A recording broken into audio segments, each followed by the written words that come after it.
नमस्कार, आदाब, सत श्री अकाल। मैं हूं आपका दोस्त, आपका होस्ट शुभेंद्र चौहान। आप लोगों का स्वागत करता हूं सेशन के अंदर। दोस्तों, रिसेंटली एक बहुत ही अच्छी खबर हम लोगों को देखने को मिल रही है। हुआ कुछ ऐसा है कि यूनाइटेड स्टेट्स की सेनेट के अंदर एक रिजोल्यूशन आया है। इस रिजोल्यूशन का आप टाइटल सुनोगे ना तो आपको मजा आ जाएगा।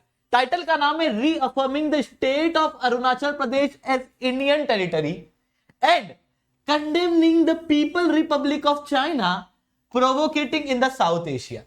जहां पर क्लियरली रिकॉग्नाइज किया गया है कि अरुणाचल प्रदेश इंडिया की सोवरेन टेरिटरी है। अरुणाचल प्रदेश के ऊपर सोवरेन राइट किसी के हैं तो वो भारत के हैं।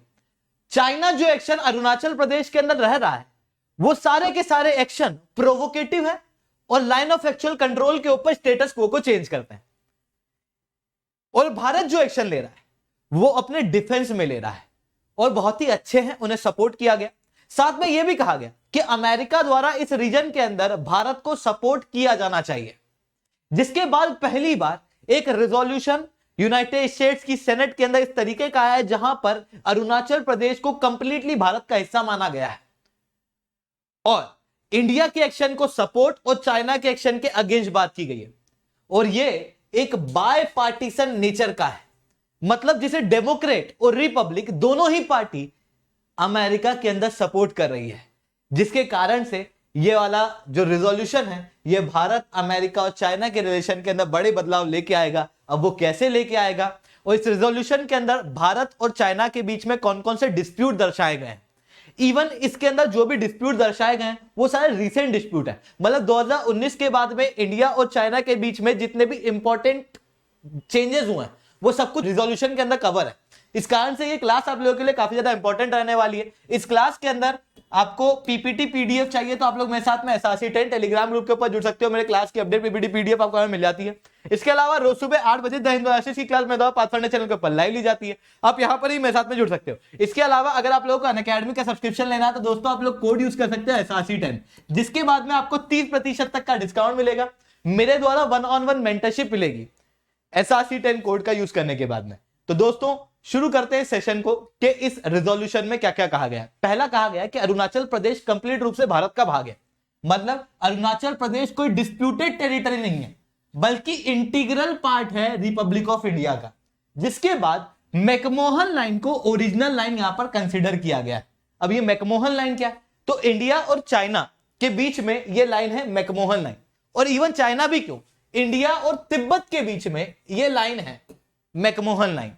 एक्चुअल में हुआ कुछ ऐसा था कि 1914 के अंदर जब भारत के अंदर ब्रिटिश राज था और यहां पर तिब्बत का राज हुआ करता था, तो उस समय पर तिब्बत की सरकार और भारत के अंदर ब्रिटिश राज के बीच में एक एग्रीमेंट किया गया था 1914 के अंदर शिमला समझौते के तहत, जिसके अंदर कहा गया था कि तिब्बत और भारत के बीच में एक लाइन होगी जो बनाई गई थी हेनरी मैकमोहन द्वारा, जिसे कहा गया था मैकमोहन लाइन। हालांकि इस एग्रीमेंट के अंदर चाइना प्रेजेंट नहीं था क्योंकि उस समय में तिब्बत आजाद था। फिर उसके बाद 1950 के अंदर चाइना ने इलीगली तिब्बत के ऊपर आक्रमण किया और तिब्बत को अपने कब्जे में ले लिया। उसके बाद से चाइना शिमला समझौते को नहीं मानता और कहता है कि क्योंकि तिब्बत कभी आजाद था ही नहीं और क्योंकि तिब्बत ने ये एग्रीमेंट किया तो हम लोग इसको नहीं मानेंगे। जिसके बाद चाइना जो है वो अरुणाचल प्रदेश के ऊपर क्लेम करता है, इवन तवांग वैली के ऊपर क्लेम करता है और अरुणाचल प्रदेश तवांग वैली को सदर्न तिब्बत कहता है, जिसके कारण से भारत और चाइना के बीच में डिस्प्यूट देखने को मिलते हैं। पर अमेरिका ने कहा है कि मैकमोहन लाइन ही ओरिजिनल लाइन है, जो भारत भी मानता है कि मैकमोहन लाइन ओरिजिनल लाइन है, जो कि इंटरनेशनल लेवल पे भारत के क्लेम को मजबूत करने के अंदर काफी ज्यादा कारगर साबित होगा। इसी रिजोल्यूशन के अंदर कुछ चीजें बताई गई हैं जिसके अंदर कहा गया है कि चाइना के एक्शन जो है वो काफी ज्यादा प्रोवोकेटिव है। और कौन कौन से प्रोवोकेटिव एक्शन रिसेंटली चाइना ने लिए हैं, तो चाइना ने एक मैप निकाला था जिसके अंदर 15 अलग अलग माउंटेन, नदियां, उनका नाम मैंडेरिन भाषा के अंदर दर्शाया गया था और कहा था कि अब हम लोग इन सारी जगहों को मैंडेरिन भाषा में ये कहेंगे ताकि चाइना अपना क्लेम जो है वो बढ़ा सके, जो कि भारत के खिलाफ एक प्रोवोकेटिव एक्शन था, ऐसा इस रिजोल्यूशन के अंदर बताया गया।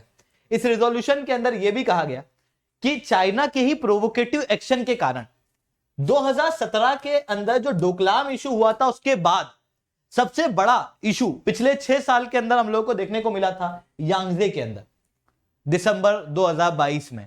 वो चाइना के ही प्रोवोकेटिव एक्शन का रिजल्ट था। चाइना के ही प्रोवोकेटिव एक्शन के अंदर यह भी दर्शाया गया कि चाइना केवल लाइन ऑफ एक्चुअल कंट्रोल के अंदर ईस्टर्न सेक्टर यानी कि अरुणाचल प्रदेश के आसपास एक्शन नहीं लेता, बल्कि वेस्टर्न सेक्टर यानी कि hot spring, Galwan valley, Pangong Tso lake, Depsang plain, यहां पर भी इंफ्रास्ट्रक्चर को डेवलप कर रहा है, भारत के पेट्रोल को हरास कर रहा है। ये भी चाइना के प्रोवोकेटिव एक्शंस हैं, ऐसा इस रेजोल्यूशन के अंदर बताया गया। इवन चाइना ने 2 विलेज डेवलप किए थे अरुणाचल प्रदेश के अंदर, यानी कि इंडिया और चाइना की जो ऑफिशियल बॉर्डर है उसके अंदर आके विलेज जो है वो डेवलप किए गए थे, जहां पर चाइनीज लोगों को बसाया गया था चाइना के द्वारा, ताकि चाइना की इस रीजन के अंदर क्लेम जो है वो मजबूत हो सके। अमेरिका ने कहा है कि ये चीज जो है वो इंडिया की सॉवरेनिटी को छेद पहुंचाना है, साथ में ये भी चाइना का एक प्रोवोकेटिव एक्शन है। इसी रिजोल्यूशन के अंदर यह भी कहा गया कि तवांग वैली, जिसके ऊपर चाइना अपना क्लेम करता है, वो तवांग वैली भारत का भाग है। तवांग वैली तवांग मोनेस्ट्री है, जो दलाई लामा की, छठे दलाई लामा की बर्थ प्लेस है। अभी जो दलाई लामा है वो कई बार अरुणाचल प्रदेश के अंदर जाते भी, और जब भी दलाई लामा अरुणाचल प्रदेश के अंदर आते हैं तो उस समय पर चाइना जो है वो भड़क जाता है और चाइना फिर भारतीयों को वीजा देना बंद कर देता है। अमेरिका ने कहा है कि ये जो वीजा को देना बंद कर रहा है चाइना, ये भी अपने आप में एक प्रोवोकेटिव एक्शन है, जिसकी वजह से अरुणाचल प्रदेश का डेवलपमेंट जो है वो रुक रहा है। According to the multi dimensional poverty index, India के अंदर यह बताया जाता है कि अरुणाचल प्रदेश के अंदर 25% तक मल्टी डायमेंशनल पॉवर्टी है। ऐसी कंडीशन में इन रीजन को डेवलप करने के लिए भारत को फाइनेंस की आवश्यकता है, और वर्ल्ड के अंदर कई सारे लोग अरुणाचल प्रदेश के लिए फाइनेंस करना चाहते हैं, इस मल्टी डायमेंशनल पॉवर्टी को कम भी करना चाहते हैं। पर चाइना की इन एक्शन के कारण अरुणाचल प्रदेश पूरे वर्ल्ड को डिस्प्यूटेड दिखाई देता है, और क्योंकि डिस्प्यूटेड दिखाई देता है इस कारण से ये रीजन जो है वो डेवलप नहीं हो पाना है। हालांकि ये तो पहली बात, 2 बात हुई कि पहले तो अरुणाचल प्रदेश किसका है, कंप्लीटली भारत का है। दूसरा कि चाइना के जो एक्शन है वो प्रोवोकेटिव एक्शन है, और कौन कौन से एक्शन है वो इस रिजोल्यूशन के अंदर दर्शाए गए।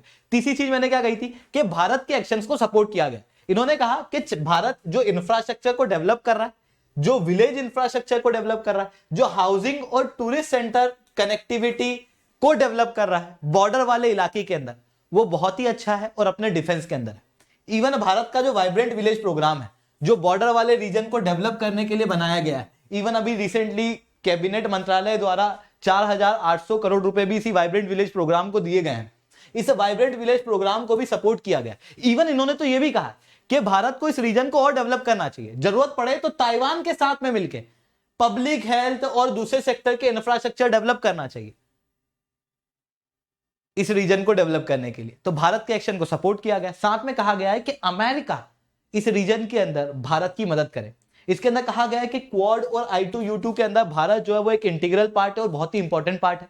इस रिजोल्यूशन के अंदर यह भी माना गया है कि अमेरिका का one of the most important defence partner है भारत, और भारत और अमेरिका के बीच की जो डिफेंस पार्टनरशिप है वो advance and comprehensive defence partnership की तरफ आगे बढ़ रही है।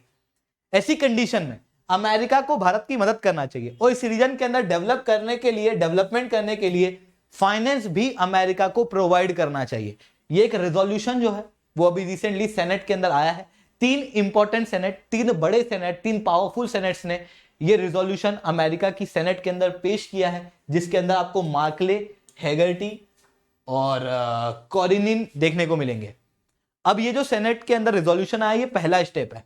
इसके बाद ये रेजोल्यूशन जो है वो एक कमेटी के पास में जाएगा। इस कमेटी के द्वारा जब इस रेजोल्यूशन को पास किया जाएगा तो ये फिर लेजिस्लेशन के अंदर आएगा, या तो एक अलग से रेजोल्यूशन के रूप में, एक स्टैंड अलोन रेजोल्यूशन के रूप में, या फिर एक अलग से कानून के रूप में, जिसके बाद में अमेरिका जो है वो ऑफिशियली इस चीज को रिकॉग्नाइज कर लेगा कि अरुणाचल प्रदेश जो है वो भारत का भाग है और चाइना के जो स्टेप्स हैं वो प्रोवोकेटिव है। ये सेनेट के द्वारा किया जाएगा। हालांकि यहां पर नोट करने वाली बात यह भी है कि अमेरिका की सरकार द्वारा ऑलरेडी जब गलवान वैली के डिस्प्यूट हुए थे 2020 के अंदर, उसके जस्ट बाद ही ये कह दिया गया था कि अरुणाचल प्रदेश भारत का भाग है और चाइना जो एक्शन ले रहा है वो प्रोवोकेटिव एक्शन है। ये सरकार ने कहा था, अभी तक सेनेट के द्वारा नहीं कहा गया था, और सेनेट के अंदर ये रेजोल्यूशन आना ये दर्शाता है कि सेनेट भी ये बात मानता है कि अरुणाचल प्रदेश जो है वो भारत का भाग है, और ऑब्वियसली वो है भी।